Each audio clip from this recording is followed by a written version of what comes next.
સ્વામિનારાયણ હરે, સ્વામિનારાયણ હરે. તારીખ આજે 25 કે 24?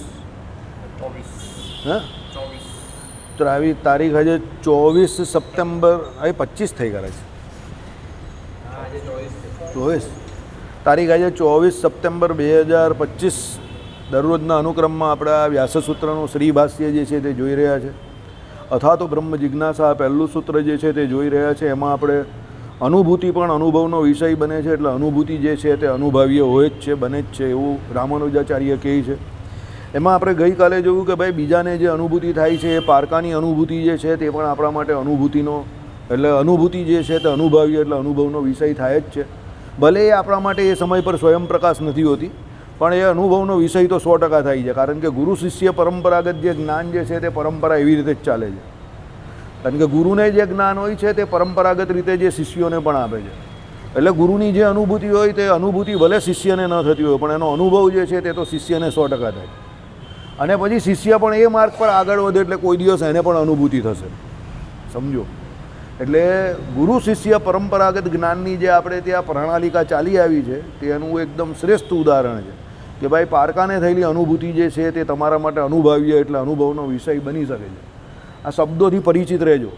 અનુભવનો વિષય એટલે એને અનુભાવ્ય, એનું નાઉન જે છે તે અનુભાવ્ય છે, અને એના માટે એ લોકોએ શબ્દ વાપરો છે અનુભવનો વિષય. બરાબર? એટલે ગઈકાલે આપણે એ જોયું કે ભાઈ આચાર્યને જ્ઞાન છે એવું જાણીને જ આચાર્ય પાસે જવામાં આવે છે. એ જવું ન સંભવે. જો પારકાનું જ્ઞાન તમને ન મળતું હોય, એટલે પારકાને જે અનુભૂતિ થઈ હોય એ જો તમારા અનુભવનો વિષય ન બનતો હોય તો તમે કોઈની પાસે જાવ જ નહીં ને. સમજો? બરાબર છે? એટલે કહેવાનો મતલબ શું છે કે ભાઈ જો આચાર્યનું જ્ઞાન એ આપણા જ્ઞાનનો વિષય ન હોય તો પછી એ ગુરુ પાસે જવાની જરૂર જ કાં છે. તમે લોકો ભણવા ગયા, ફિઝિક્સ, કેમેસ્ટ્રી, બાયોલોજી જે કંઈ ભણ્યા, તો આચાર્યને એ વિષયને, એટલે જે ભણાવનાર હતા એમને એ વિષયનું જ્ઞાન હતું તો જ તમે ગયા ને. અને એમને તમને શીખ્યું તો તમારી પાસે પણ ડિગ્રી આવી ગઈ ને કાલે ઉઠીને આ ભાઈ પાસે પણ આવી જશે. એટલે આચાર્યને જ્ઞાન જે છે તે આચાર્યને જે અનુભવનો વિષય છે તે તમારા પણ અનુભવનો વિષય બનવાનો ને. હવે બની ગયો ઓલરેડી, કાં બનશે. સમજો? કાં બની રહ્યો છે. બરાબર? એટલે એ પ્રમાણે ગુરુ પરંપરાગત જ્ઞાનની પ્રણાલિકા જે છે તેમાં બેસ્ટ ઉદાહરણ છે કે ગુરુની અનુભૂતિ એ તમારા માટે, શિષ્યો માટે કે બીજા જે કોઈ પણ વ્યક્તિઓ માટે અનુભવ્ય એટલે અનુભવનો વિષય બને ને બને. વળી અનુભવ બીજાનો વિષય થાય તેથી અનુભૂતિત્વ મટતું નથી. હવે દાખલા તરીકે તમે અનુભવ બીજાનો વિષય થયો તો પછી પેલા આચાર્યની અનુભૂતિ મટી જાય એવું નથી ગુરુની. બરાબર? એટલે કહેવાનો મતલબ શું છે? અનુભૂતિ હયાત હોય તે કાળે, એટલે સ્વયંપ્રકાશની એક શરત છે તે જુઓ. સોરી નહીં, હા 14મું તો આજે એક અનુભવ વિના બીજા અનુભવનો. એટલે એક અનુભવ અને બીજા અનુભવનો એટલે શું છે કે વળી અનુભવ બીજાનો વિષય થાય તેથી એનું અનુભૂતિત્વ મટતું નથી. એટલે શું છે? એક અનુભવ જે છે તે બીજા અનુભવનો વિષય બને એનાથી એમ કહે કે અનુભૂતિત્વ મટતું નથી. સાચી વાત છે એકદમ. ગુરુ શિષ્યને ભણાવે એટલે ગુરુની અનુભૂતિ હોય તે અનુભવ તરીકે પેલા શિષ્યને કહે, એટલે શિષ્યને પણ પછી અનુભવ થાય. હવે શિષ્યને અનુભવ થાય એટલે કંઈ ગુરુની અનુભૂતિ મતી નહીં હતી. ગુરુ થોડા કંઈ ભૂલી જાય છે. એને જે અનુભૂતિ થઈ હોય તો એ તો રહી જ છે. એટલે અહીંયા એવું નથી કે કોઈ વસ્તુ મારી પાસે છે ને એ વસ્તુ મેં તમને આપી તો એ વસ્તુના હું અભાવમાં હું. સમજો? અહીંયા એટલે લખેલું છે કે દાખલા તરીકે તમારી પાસે 20 રૂપિયા છે. સમજો? તમે એ 20 રૂપિયા મને આપો તો તમારી પાસે 20 રૂપિયાનો અભાવ થઈ ગયો ને. એટલે તમારી પાસે 20 રૂપિયાની જે અનુભૂતિ હતી કે મારી પાસે 20 રૂપિયા છે જેનાથી હું ખુશ છું, તે મને આપી દીધા તો એ અનુભૂતિ ચાલી ગઈ. પણ અહીંયા એવું નથી. આઈડિયા આવે જ જે કહેવા માગે છે. અદ્વૈતીઓ આ અભાવ ઉપર જાય છે. એટલે રામાનુજાચાર્ય કહે છે કે ના, અનુભૂતિત્વ જેને હોય છે એ બીજાને એનો અનુભવ કરાવે છે, તો બીજાને જ્યારે અનુભવ થાય છે ત્યારે પેલાનું અનુભૂતિત્વ મટી નહીં જતું. એ તો રહે જ છે. આ કંઈ 20 રૂપિયાની આપલે જેવો વ્યવહાર નથી કે ભાઈ તમને 20 રૂપિયા તમારી પાસે હતા ને કે 100 રૂપિયા હતા ને તમને એની અનુભૂતિ પોઝિટિવ આવતી હતી, મારી પાસે 100 રૂપિયા છે, તમે મને દઈ દીધા એટલે તમારી પાસે એ અનુભૂતિ પૂરી થઈ ગઈ. અગર તમારી પાસે 100 રૂપિયા તમે મને દઈ દીધા એટલે તમે કંગાળ થઈ ગયા પાછા. બરાબર? અહીંયા એવું નથી. અહીંયા આ જ્ઞાનનો વિષય છે તો જ્ઞાનના વિષયમાં તમે કોઈનું જ્ઞાન નહીં છીનવી શકો. આઈડિયા આવે છે? એટલે રામાનુજાચાર્ય શું કહે છે કે આ કોઈ વ્યવહારનો વિષય નથી, આ જ્ઞાનનો વિષય છે કે ભાઈ મેં તમને જ્ઞાન બાંટને से बढ़ता है, कम नहीं होता है. देख बे वट्टी कुट्टी. बराबर? मैंने भी ये सीखा है कि ज्ञान बांटने से बढ़ता है, तो जो भी तेरी खोपरी है मैं सबको बांट डाल, અંદર પડા પડા સળ જાયગા. સમજ ગયા? એટલે જ્ઞાન જે છે તે એવો વિષય નથી કે ભાઈ મને અનુભૂતિ થઈ હોય ને મેં તમને આપી એટલે તમારો અનુભવ થયો એટલે મારું જ્ઞાન ચાલ્યું ગયું, મારી અનુભૂતિ મટી ગઈ. એવું નોટ લાઈક દેટ. આ કોઈ 100નું બંડલ કે 1000નું બંડલ નથી કે હું દાન કરું એટલે મારી પાસે એ પૂરું થઈ ગયું, એવું નથી. સમજ પડી? એટલે રામાનુજાચાર્ય એવું કહે છે કે એનો અભાવ નહીં થતો એમ. સામાન્ય રીતે જગતમાં શું હોય કે એક વસ્તુ જેની પાસે જેનો ભાવ છે એ બીજાને આપે એટલે એની પાસે અભાવ થયો, સામેવાળા વ્યક્તિ પાસે એનો ભાવ આવ્યો. હવે જેની પાસે ભાવ આવ્યો એના પ્રભાવમાં જીવવા માંડે, અને જેની પાસેથી એ ચાલ્યો ગયો તે એના અભાવમાં જીવવા માંડે. બરાબર? એવું જગતમાં જોવા મળે. પણ જ્ઞાન વિષયક બાબતમાં એવું નથી. જ્ઞાન તો તમે જેટલું બીજાને આપો એટલું તમારું પણ વધે, અને એ હકીકત છે, એ વાત એકદમ સાચી છે. તમે જેટલા ખુલ્લા દિલથી મોકળાશથી જ્ઞાન વિષયક બાબતમાં ચર્ચા કરો અને જેટલું ખુલ્લા દિલથી લોકોને પીરશો, કોઈ પણ પ્રકારની શું પડદા વગર. ઘણા લોકો શું પડદો રાખે. પડદો કેવી રીતે રાખે કે ભાઈ અમુક વસ્તુ અમુકને ન શીખવાડે, એટલે એની એમાં મોનોપોલી મેન્ટેન નહીં ને, એટલે એવું ઘણાને હોય કે ભાઈ બધું બધાને નહીં શીખવાડવાનું, નહીં તો પછી લોકો મને પૂછતા બંધ થઈ જાય. પણ પછી એ સંકીર્ણતાનો વિચાર એબાવલ એને પણ એક સંકીર્ણતાની જે દિવાલ હોય ને એની અંદર ધકેલી દે દિવસે દિવસે. સમજો? એનાથી એ પોતે આખું જીવન એક સંકીર્ણતાના ઓઠા હેઠળ જ જીવે, અને એ છેલ્લે મરે ત્યાં સુધી એ સંકીર્ણતાની બહાર નહીં નીકળી શકે. બરાબર? એટલે એ સંકીર્ણ વિચારનો ત્યાગ કરી દેવાનો. વિચાર શું રાખવો? ભાઈ મને જે સમજ પડે છે કે મને જેટલું શીખવાડેલું છે, મારી ખોપરીમાં ભગવાને જે મૂકેલું છે તે મારે બીજાને આપી દેવાનું. એનાથી ફાયદો શું થાય કે એ જ્ઞાન જે પરંપરાગત રીતે ચાલતું આવેલું છે તે બીજાની ખોપરીમાં જશે તો એ પાછું એ બીજો ત્રીજાને આપશે, તો એ ચાલતું રહેશે. નહીં તો જ્ઞાનની જે આ પરંપરા ચાલે છે તે કોઈ જગ્યા પર અટકી જશે, તો અટકી ગઈ તો પછીની જનરેશન બુઠ્ઠલ થઈ જશે. સમજ પડે છે કંઈ? એટલે જ્ઞાન આપવા બાબતમાં કોઈ દિવસ સંકીર્ણતા ન વાપરવી કે ભાઈ શિષ્ય જે છે, હવે તમારા જ ગુરુઓ જો હતા, સમજો બિચારા અત્યારે પણ નોકરી કરતા હશે અને તમારા જેટલું પણ કદાચ નહીં કમાતા હશે ટ્યુશન ક્લાસમાં ને એમાં. જે તમને બાયોલોજી ભણાવતા હતા કે ફિઝિક્સ ભણાવતા હોય એ સાહેબને તમે જોવ તો એ ને એના સ્ટુડન્ટ, તો પેલો સ્ટુડન્ટ જે આઈટીમાં ગયો હોય તો એનો પગાર કેટલો હોય ને પેલા સાહેબનો પગાર કેટલો હોય. હવે સાહેબ એવું વિચારે કે હું આને ભણાવીશ ને કાલે તો આ મારાથી વધારે પગાર કમાતો થઈ જશે, તો એના કરતાં હું આને ભણાવવા જ નહીં તો કેવું, કાં એટલું જ ભણાવો કે એના વધારે માર્ક નહીં આવે. સમજ્યા મારી વાત? એવું વિચાર તો ભાઈ જ્ઞાનનો માર્ગ અટકી જાય ને. પણ સાહેબ એવું નથી વિચારતા ને. સાહેબ તમને પૂરેપૂરું ફિઝિક્સ સમજાવે જ ને, ક્વોન્ટમ પૂરેપૂરું સમજાવે છે. ક્વોન્ટમમાં કોઈ પાઠ સાહેબ થોડા છોડી દે છે કે ભાઈ ક્વોન્ટમનો આ પાઠ છોડી દેવું, નહીં પૂછાય આમાંથી. કેમ? સાહેબ કહે કે જો બધું શીખવાડી દઈશ ક્વોન્ટમ આને તો કાલે ઉઠીને આ પણ પ્રોફેસર બનશે, તો આ ટ્યુશન ક્લાસ ખોલશે તો મારો સામાવડિયો થશે. પણ એવું સાહેબ થોડું વિચારે છે. સમજ પડે છે? એટલે કહેવાનો મતલબ શું છે કે અનુભૂતિત્વ એવી વસ્તુ છે કે જેને થયું એક વખત એને એ થાય જ, એટલે એને એ કાયમ માટે ખબર રહી છે કે ભાઈ અનુભૂતિ મને થયેલી. એ બીજાને અનુભવમાં આપે કે બીજાને પછી અનુભવ થાય એનો, તો પણ એ પહેલાં વ્યક્તિની અનુભૂતિ જતી નથી એમ. બરાબર? ચલો. અનુભૂતિત્વ એટલે વર્તમાનની દશામાં પોતાની અનુભૂતિની જ સત્તા, અસ્તિત્વપણું એટલે હોવાપણું એ કરી પોતાના આશ્રય પ્રતિ પ્રકાશવું તે, અથવા પોતાની સત્તા વડે જ પોતાના વિષયકના સાધક હોવું તે. આ બધાનો અર્થ આપણે સમજીએ. અનુભૂતિ હયાત હોય તે કાળે, એટલે સ્વયં પ્રકાશતાની એક શરત ઉપર જુઓ 132મી. એટલે અનુભૂતિ ક્યારે થાય કે જ્યારે થતી હોય ત્યારે સ્વયં પ્રકાશ, એટલે સમય પૂરતી મર્યાદિત. જેને થતી હોય એને જ થાય, એ પહેલી વાત. જેનામાં અનુભૂતિ વિદ્યમાન હોય તેના પ્રતિ બીજા પ્રતિ નહીં, સ્વયં પ્રકાશતાની શરત બીજી. એટલે જેને થતી હોય તેને જ થાય, પણ બીજાને નહીં થાય. તે પોતાની જ સત્તાએ કરી એટલે પ્રકાશવું તે, એટલે સ્વયં પ્રકાશતા. આ અનુભૂતિનો ધર્મ પણ તે નિત્ય ધર્મ નથી. એટલે પોતાની જે સત્તાએ કરીને, એટલે અનુભૂતિ જે છે તેને પોતે પ્રકાશમાન થવા માટે કોઈ બીજાની જરૂર પડતી નથી. એટલે અનુભૂતિ સ્વયં પ્રકાશ છે. પણ એ જે છે, સમજો, આ અનુભૂતિનો ધર્મ છે ખરો, પણ એ નિત્ય ધર્મ નથી. એટલે એ કાયમ માટે નહીં રહેતો. હવે દાખલા તરીકે કોઈને પૂર્વે અનુભૂતિ થઈ ગયેલી તો ત્યારે એ સ્વયં પ્રકાશ હતી. ગઈકાલે આપણે દૂધપાકની વાત કરીએ એ પ્રમાણે કે ભાઈ એ ખાવાનો સ્વાદ જે છે તે અનુભૂતિ જે છે તેને દૂધપાક પીધો ત્યારે આવ્યો. હવે ત્યારે એ બધું વાત બરાબર હતી કે આવ્યો ત્યારે આવ્યો, બીજી વખત એ ગઈ તો એ અનુભવમાં છે. અત્યારે એને સ્વયં પ્રકાશ એટલે એવો સાક્ષાત થોડો ખ્યાલ આવે, અત્યારે તો તમે ખાલી અનુભવમાં છે. સમજ પડી? એવી વાત છે. એટલે એનો નિત્ય ધર્મ નથી. એટલે એકવાર સ્વાદ આવ્યો એટલે તમારી પાસે જ્યારે દૂધપાક નહીં હોય ત્યારે પણ એનો સ્વાદ આવ્યા કરે એવું નહીં થાય. સ્વાદ તો જ્યારે ગ્રહણ કરો ત્યારે જ આવે. સમજ પડી? એટલા સમય પૂરતો અનુભૂતિનું લખેલું છે ને, જેને એ વ્યક્તિને આવે અને જેટલા જે સમય પૂરતી અનુભૂતિ હોય એટલા સમય પૂરતો જ આવે. એટલે દૂધપાક લેવું જો ત્યારે જ આવે, એનો નિત્ય ધર્મ નથી. જો આ દૂધપાકનું બહુ દેશી ઉદાહરણ છે, એને તમે અનુભૂતિ જોડે સરખાવતા નહીં. પણ આ તો શું છે કે અનુભૂતિ એક એવી વસ્તુ છે ને જે ઇન્ટરનલ મેટર છે, જેને જે અનુભૂતિ થતી હોય તે અંદરથી થતી હોય.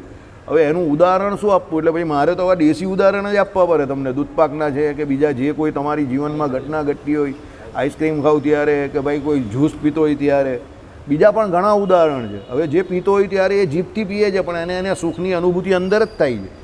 ગરમીની સિઝન હોય ને ઘરે જાઓ ને મસ્ત મસ્ત તમને કોઈ ગરમ ઠંડુ જ્યુસ પીવડાવે તો તમને કેટલું સારું લાગે, બરાબર?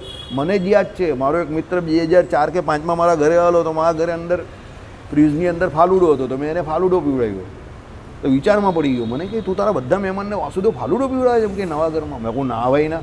કે મને તે ફાલુડો પીવડાવ તો મને તો એવું લાગ્યું કે તું બહુ માલદાર થઈ ગયો. હું માલદાર હોય કે નહીં હોય અલગ વાત છે, મારે ત્યાં ફાલુડો બનાવેલો તો મેં તને પીવડાવ્યો, સમજો? હવે એમાં એવું થયેલું, અમે લોકો જ્યારે ભણતા હતા ને તો એ એનું ઘર હતું ને તો અમે એના ઘરે વાંચવા બેસતા હતા.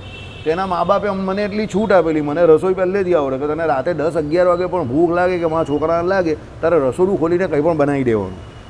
તું એ ચિંતા નહીં કરતો કે અવાજ આવશે કે મારા ઘરે શું કહેશે કે તારા ઘરે શું કહેશે. તને મન થાય અને મારા છોકરાની બી ઈચ્છા થાય તો તમને રાત્રે 10 વાગે બી એવી ઈચ્છા થાય કે બટાકાનું શાક ખાવું છે, બટાકા પડેલા હોય તો મસાલા બધું તેલ તૈયાર જ છે, તારે બનાવી દેવાનું. એના બાપાએ મને એટલી છૂટ આપેલી. તો મને કોઈ આટલી છૂટ આપે એટલે તો પછી તો આપણે તો જ્યાં જઈએ ત્યાં રસોડા તો ચાલુ જ કરી દઈએ, બરાબર? જો અત્યારે ચાલુ રાખતા હોય તો ત્યારે તો કેટલું જુવાન ચડતું લોહી હોય. એટલે એના ત્યાં રાતે 10 વાગે હું રસોડું ચાલુ કરતો હતો ત્યારે. અને એના બાપા રાત્રે 11 વાગે કદાચ આવે ને કોઈ વખત નીચે, સમજો તો એ કંઈ શું બનાવ્યું તો ટેસ્ટ કરીને પાછા ઉપર જઈને સૂઈ જાય.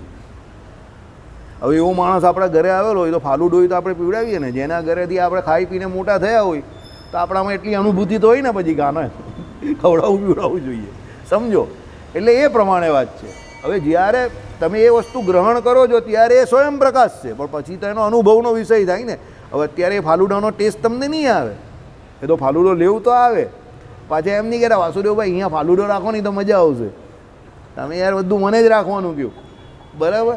ચાલો, એટલે હવે અનુભવ હોય એટલે એનો વિષય પણ હોય જ. અનુભવનું અસ્તિત્વ એ વિષયના અસ્તિત્વનું પૂરતું પ્રમાણ છે.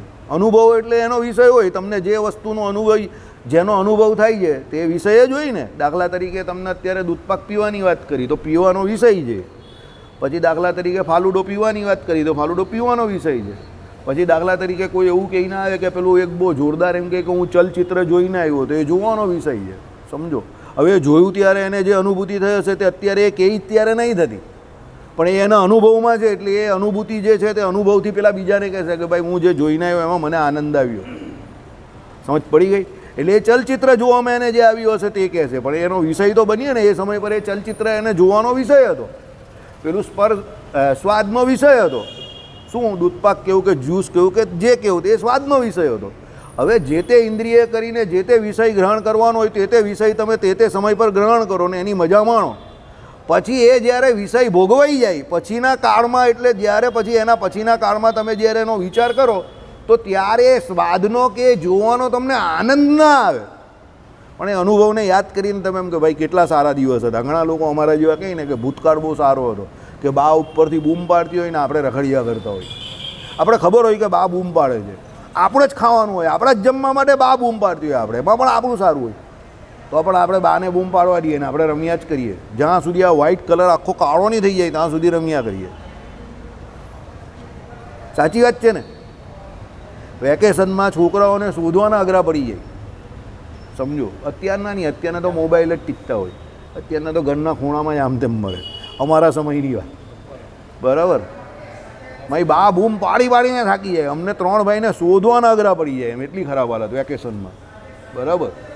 જે તોફાન કરીએ, જે ધમાલ કરીએ, એ ગોટલા દાવ, છપ્પા દાવ, સંતા કુકડી, ખોખો, ક્રિકેટ, એટલી બધી ગેમ. અને વેકેશન પૂરું થવાનું આવે ને ત્યારે તો આમ પેટમાં જે ધ્રાસકો પડે કે આ પૂરું થઈ જવાનું, સ્કૂલ ચાલુ થઈ જવાની. સાચી વાત નહીં વિજયભાઈ? એમાં દિવાળી વેકેશન પૂરું થાય પછી તો બહુ જ રાસકો પડે, કારણ કે પેલું લેસન આપેલું હોય ને એ કરેલું જ નહીં હોય આપણે. એ છેલ્લે દિવસે રાત્રે જ આપણે કરવા બેસીએ અને ડોહીના 2-4 ફટાકા ખાઈએ જ, દર વર્ષે ખાવાના. ડોહી કહે બહુ રખડો જ, હવે છેલ્લે દિવસે લેસન યાદ આવ્યું. એ પહેલે દિવસે કહી ત્યારે આપણે જુઠ્ઠું બોલેલો હોય, કંઈ લેસન ના આપ્યું. પછી છેલ્લે દિવસે લઈને બેસીએ એટલે જે પડે તે પડે, પણ જે પડતી હતી તે પણ અત્યારે યાદ આવે ને તો એમ થાય નહીં કોઈ આપવાવાળું તો હતું ને, અત્યારે તો કોઈ આપવાવાળું જ નહીં. બરાબર? એટલે કહેવાનો વિષય એ પણ અનુભવનો વિષય છે, સમજો. હવે એ દિવસ નહીં આવે પાછા, એ ગયા. આમાં કેટલા રૂપિયા હતા? ગોટલો કેટલા રૂપિયાનો આવે? કેરીનો ગોટલો, ગંદો ગોટલો કહેવાય. કોઈના મોડામાંથી જ બહાર નીકળ્યો ને તો આપણે એ ગોટલો લઈને ગોટલા ડવ રમતા હતા. ચાલો બોલો, પણ કેટલા ખુશ હતા. સંતા કુકડીમાં સંતાઈ જતા હતા, કેટલા રૂપિયાનો ખર્ચો હતો? 100 રૂપિયા મળતા હતા અંદર, ખુશ હતા ને. કબડ્ડીમાં ટાંટિયા રોજ 2-4 જણાના છોલાતા જ હોય. ગબડો એટલે પડે સિટીમાં તો કાં ગલીઓમાં તો પેલા ડામરના રોડ હોય તો પણ આપણે કબડ્ડી રમતા હતા, ત્યાં છોલાતા જ હોય તો પણ રમતા હતા ને. ના આ ઘૂંટણે આ અંગૂઠા છોલા એટલે તો જે ચચરે એટલે ઓહ ખતરનાક ચચરે. હા, હાફ ચડ્ડા પર ને ઘૂંટણ તો કેટલી વાર છોલાય, પણ રમતા હતા ને, સમજો. કોઈ રૂપિયા નહીં મળતા હતા, પગ છોલાતા હતા, શરીર છોલાતું હતું, વાગતું હતું તો પણ રમતા હતા. હા, 1 રૂપિયામાં સાયકલ, એમાં નિલેશ એકલો જ સાયકલ ચલાવે. મારી મમ્મી પૈસા આપે ને 3 રૂપિયા આપે તો નિલેશ પેલો આદર્શ સાયકલમાંથી લઈ આવે અને એ સાયકલ ચલાવે. એટલે એ શીખી ગયો. હું ને આ શરબતને જ્યુસ પી આવીએ એટલે અમે 2 સાયકલ શીખેલા જ નહીં, આખી જિંદગી નહીં શીખેલા. પછી હું હોન્ડા શીખ્યો, પછી આ ચેલાની સાયકલ આવે ને તે મંડળમાં વાળી પછી શીખેલો. આપણા મંડળમાં પેલો ચેલો આવે જ ને એની સાયકલ, સમજો. પણ એ જીવન એટલે જીવન હતું. વગર પૈસે મોજ કરી, વગર પૈસે આનંદ. 1 રૂપિયાનો ખર્ચો હતો, સમજી જાઓ. હવે એ શું હતું? ત્યારે અનુભૂતિ હતી, અત્યારે ખાલી અનુભવ થઈ ગયો. હવે અત્યારે તમે ચાહો તો પણ એ કરી શકો, ના કરી શકો. બરાબર? वो कागज़ की कश्तियों बारिश का पानी, એ ગઝલ ઘરે જઈને સાંભળજો. મોહલ્લે की सबसे पुरानी निशानी, वो बुढ़िया जिसे बच्चे कहते थे नानी, वो छोटी सी रातें वो लंबी कहानी, वो कागज़ की कश्ती वो बारिश का पानी. જે ગઝલ હતી ને તમે સાંભળો એટલે આજે પણ તમે નવરા પરો ને એ રાત્રે ખાલી એમ મૂકી હોય ને સાંભળો ને ત્યારે તમને થાય કે ભૂતકાળના દિવસો વગર પૈસે અને તમે કેટલું શાંતિથી જીવતા હતા. આજે રૂપિયા પૈસા બધું છે પણ શાંતિ નથી. જગજીતસિંહ જે ગાય એટલે મોહલ્લે કી સબસે પુરાની નિશાની, वो बुढ़िया जिसे बच्चे कहते थे नानी, वो बुढ़िया की आँखों में. गोपाल गानी काले, वो छोटी सी रातें वो लंबी कहानी, वो कागज़ की कश्ती वो बारिश का पानी. જગજીતસિંહનો અવાજ એટલે ગોપાલને કહેવું પડે. ગોપાલને 2 વખત એવોર્ડ મળેલો છે. જગજીતસિંહનો કોપી કેટ હતો આ, બરાબર? પણ વગર પૈસે અનુભૂતિ. આ તમને અનુભૂતિ ફીલ કરાવવા માટે હું કહું છું કે અનુભૂતિ વિષય કેવો છે કે એ જે તમને અનુભૂતિ થઈ એમાં રૂપિયા પૈસા કે એ કોઈ મેટર નહીં કરતા, પણ એ જેને થઈ એને ખબર પડશે અત્યારે કે અનુભૂતિ કેવો વિષય છે. એ અનુભૂતિ વિષય સમજાવવા માટે મેં તમને કહ્યું, સમજો. બરાબર? તમને એમ થયા કરે અનુભૂતિ અનુભૂતિ અનુભૂતિ આવે છે. અનુભૂતિ કઈ ચીડિયાનું નામ છે? હવે તમને ખબર પડી હશે આજે કે અનુભૂતિ શું છે. અહેસાસ. બરાબર? જો જે કામ તમે કર્યું છે કે કર્યું નથી, પણ જે કામનો તમને જીવનમાં અહેસાસ થયો છે, આ ભાઈએ જે કહ્યું ને અહેસાસ, સમજજો. એ કામ તમે ભલે બગાડ્યું પણ હશે ને, પણ જો એની મોજ માણીને બગડ્યું હશે ને તો એ તમને આખી જિંદગી યાદ કરશો તમે કે હું કેટલો બેવકૂફ હતો, મેં કે આવું કરેલું. નાસ્તાના ડબ્બા ચોરીને ખાવા, તે ચોરીને નાસ્તાના ડબ્બામાંથી ખાવું એ પણ બહુ જોરદાર અનુભવ છે સ્કૂલ લાઈફમાં. બરાબર?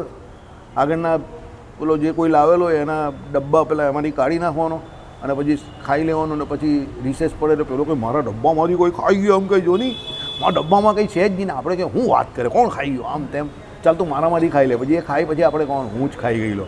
તો પેલો જે ગાળ બોલે ને જે મારવા તમને દોડે ને એ જે આનંદ છે એ કંઈ વસ્તુ જ અલગ છે.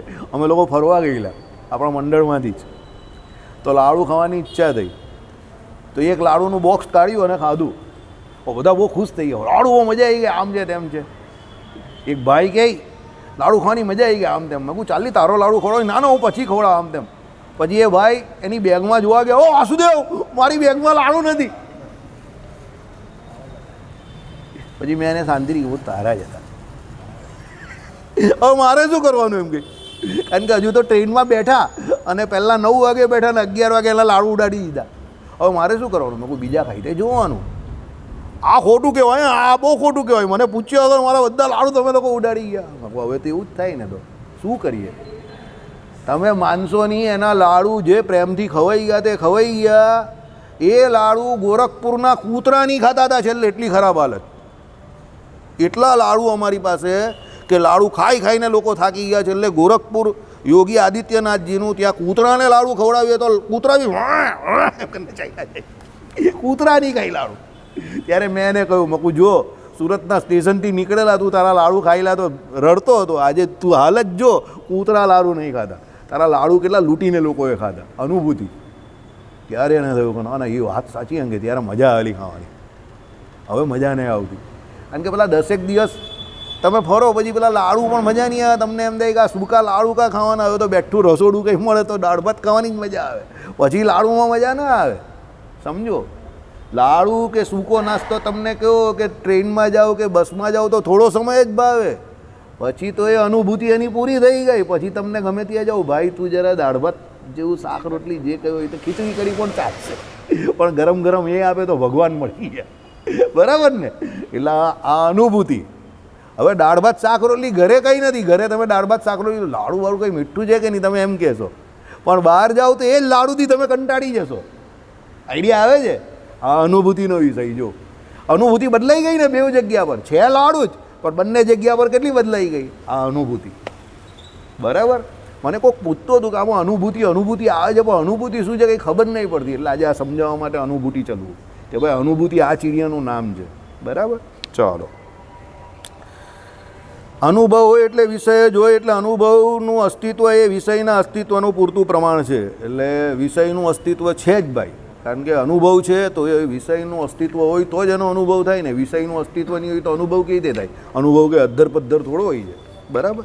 ચાલો, ઓકે, એ આપણે જોઈ લીધું. હવે આગળ.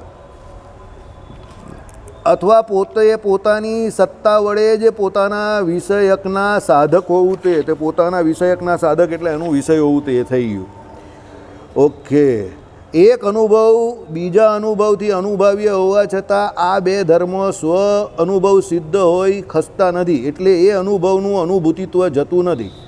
ઓકે. એટલે શું? પોતાનો અનુભવ જ વિચારો કે અનુભવમાં એ ધર્મો છે કે નહીં છે, તો પછી એક અનુભવ બીજા અનુભવનો વિષય થાય તેથી શું થયું? સમજો, પોતાના અનુભવ જ વિચારો કે અનુભવમાં એ ધર્મો છે કે નહીં. બરાબર? વિચારો કે અનુભવમાં પોતાનો અનુભવ જે છે તે ધર્મો છે કે નહીં. અહીંયા શું છે? ધર્મી ધર્મભાવ જે આપણે રામાનુજ વેદાંતવાળા માને છે ને તે, કે ભાઈ જ્ઞાન નામનું શું છે? જ્ઞાન સ્વરૂપ પણ છે આત્મા, અને જ્ઞાન નામનો એમાં શું રહેલો છે? ધર્મ પણ રહેલો છે, ગુણ પણ રહેલો છે. કેમ કે ભાઈ જ્ઞાન નામનો જે ધર્મ રહેલો છે એના દ્વારા એ શું કરે છે? બીજી વસ્તુ જે છે તેને જોઈ છે, અને પોતે જ્ઞાન સ્વરૂપ છે. એનાથી એ આત્મા શું છે? પોતે પોતાની જાતને ઓળખે છે. એટલે આમાં શું કહ્યું કે જે અનુભવ જે છે તે પોતાનો અનુભવ જ વિચારો કે અનુભવમાં એ ધર્મો છે કે નહીં છે, તો પછી એક અનુભવ બીજા અનુભવનો વિષય થાય તેથી શું થયું? એટલે રામાનુજાચાર્યએ કહ્યું એક અનુભવ બીજા અનુભવનો વિષય થાય એમાં કંઈ નથી, કારણ કે એનો ધર્મ જ છે. કોઈનો કોઈ સાહજિક રીતે ધર્મ હોય તો તમે એ ધર્મને થોડા રોકી શકવાના છે. સમજો, બહુ સિમ્પલ વાત છે. તમે કોઈ જગ્યા પર દિવાળીમાં ગયા, પેલા એ બોનાન્ઝા સ્કીમ મૂકેલી છે જેમાં આવે ને અત્યારે કે ભાઈ તમે આ વસ્તુ લેવું તો એની જગ્યા સાથે આ વસ્તુ ફ્રી. તો હવે એ એનો ધર્મ છે ને આપવાનો, કે તમે 100 રૂપિયાની કોઈ વસ્તુ લીધી એની જોડે 50 રૂપિયાની વસ્તુ ફ્રી.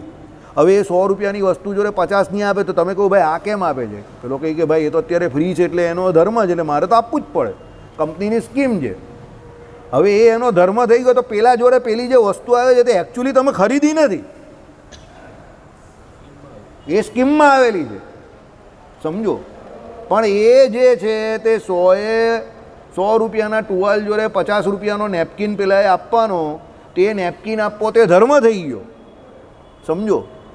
એટલે પેલાની જોડે પેલું ફ્રીમાં આવે છે